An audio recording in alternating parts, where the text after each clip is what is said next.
Hey, it's John here, and in this video, I want to break down how you can hook your attendees in early on in the first 10 minutes of your webinar, masterclass, or online presentation. The first 10 minutes are truly key to get people to buy into you and to buy into what you're about to share with them.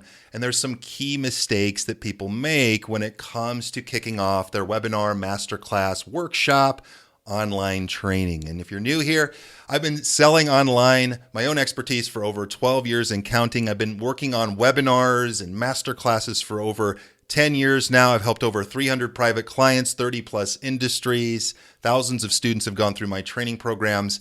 And I want to help make sure that you kick off your webinar, your masterclass in the right way. So let's dive in. So without a doubt, the biggest mistake people make when they're kicking off a sales presentation is they just sort of say hi, they introduce themselves, and they jump right into teaching without properly setting the stage, without hooking people in, and without doing what I call framing the new opportunity. If you've ever done this in a sales presentation, you might be feeling a little guilt right now.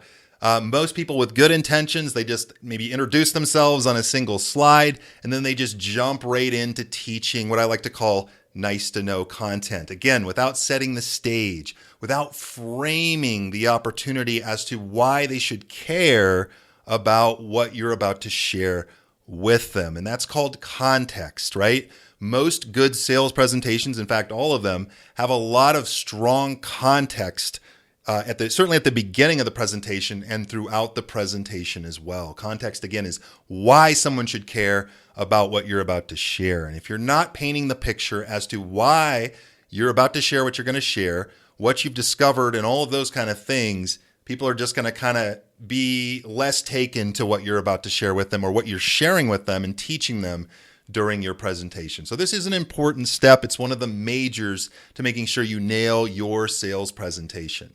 So the first thing I like to do after introducing the title slide of my presentation is to use what I like to call an open loop agenda. Now, these could be the main bullet points, the main teachings of what they're about to learn during the webinar. And this isn't necessarily a new concept, but how you do it can make a huge difference. In fact, you want to make sure to open loops early. Talk about the three-part process that you've discovered. Talk about what you're about to share with them. Hint at a few case studies that you've never shared before. Those kind of things help to hook people in. You don't want to just share a boring agenda.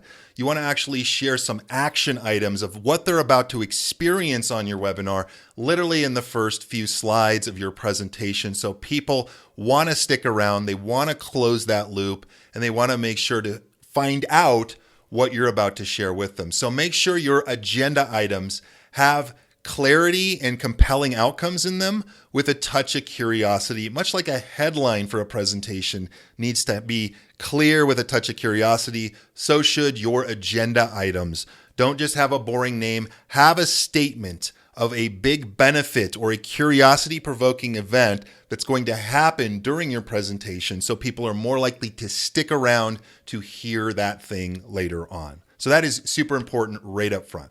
And then after our agenda, we want to move right into what I call framing the opportunity. And we do this using what I call the 3Ds, right? So you want to write these down, the 3Ds: desires, difficulties, and discovery. Those are the things we want to talk about after our agenda setup. And so desires, we want to talk about the desires of the people on the webinar. You know, if you're here today, you likely know the benefits of this, this, and this, the income that it could provide for you, the amazing health that it could get you, the admiration of your peers, finally nailing this thing, right? You want to talk about the desires and tee it up by talking about those things. And then I like the seamless transition to talking about difficulties. But getting there can be harder than you think. There's this challenge, there's this challenge, there's this challenge. And I know a lot of people like to start with pain. I actually find this framework to flow really well and convert very well for my sales presentations for myself and my clients. We talk about the desires. We pinpoint the difficulties in getting to those desires. That is huge. You know, make sure to hit them where they are, speak to where they currently are in their situation. They want to get somewhere, but they're having these difficulties and they're having these problems in their world. And then I like to pivot back to the discovery, seeding the discovery. But what I've found is a better way to do X, Y, and Z without having to do this, this, and this. And that's what I'm excited to share with you on today's presentation, right? So we've highlighted the desires that your program, your offer, your webinar is going to talk about and help them get to, the difficulties in getting to those desires. And then discussing and seeding, again, a little more foreshadowing, opening a loop that, hey, I've discovered a better way to do this without this and this. And I'm excited to break that down in just a moment, right? So this is real early. Within the first 10 minutes of your presentation or so, you should have been able to, again, hook people in and then frame the opportunity by talking about the desires, difficulties, and discoveries. I find that flow works extremely well to give people context as to why they should care about what they're about to hear and kind of make sure to hook them in, engage them, get them bought into and want to close the loop of what you're talking about in that first 10 minutes. If you do that, if you take the time to properly set things up, properly frame the opportunity, you can avoid one of the biggest mistakes I often see people make in their sales presentations, which again is just jumping right into teaching early instead of setting things up properly.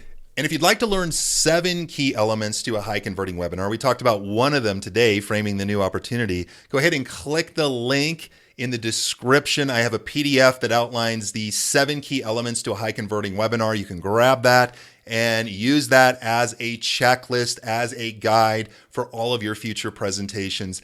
That link is in the description. That's it for this video. If you'd like to receive more videos like this, feel free to subscribe and hit the notification bell. Feel free to leave a comment below if you have a question or a statement for me. And I look forward again to making another video for you in the near future. We'll see you there.